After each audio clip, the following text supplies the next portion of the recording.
First at 9 o'clock, new details about a home invasion in Hammond about 2 weeks ago where a man was shot and killed. His 12-year-old daughter is still fighting for her life. And now the sheriff's office says the gunman also turned the weapon on another child in the apartment. It misfired.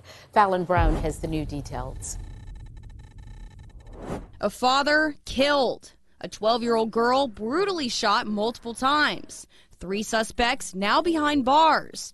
And the life of a 7-year-old in the home likely changed forever. While the neighbor was on the phone with 911, you could hear shots ringing out in the background. On the evening of September 12th, neighbors called 911 after seeing a group of masked men force their way into an apartment off of Rufus Bankston Road in Hammond. Chief Jimmy Travis with the Tangipahoa Parish Sheriff's Office says investigators believe Omarion Hookfin, Avery Guidry, and Trayvon Johnson went into the home of 33-year-old Dante Perry, intending to rob him. The suspects broke into the house demanding drugs and money. Also in the home, Perry's 3 children, ages 12, 7, and 3. Perry was shot to death. Then police say the gun was turned on Perry's 12-year-old daughter.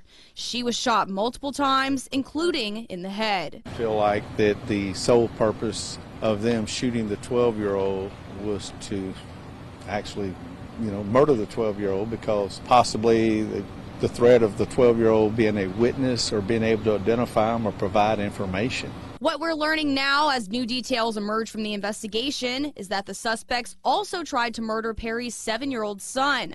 Travis told WBRZ Tuesday that a gun was placed to the little boy's head and the trigger was pulled, but somehow the gun misfired, sparing his life. I just can't understand how you would target a man like this and then try to hurt the babies as well. Wait, just have no heart. After that, the 3 allegedly made off with cash, an AR pistol, and drugs, reportedly dropping some on the ground as they fled. Those who knew Perry urging the public to come forward with information. Just think if it was your family and someone on the outside saw something, you would want them to come forward. But police easily tracked down the suspects on their own since Hookfin lived across the street from the crime scene.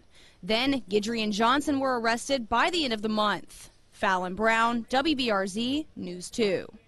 All 3 suspects face charges including attempted murder. Tonight on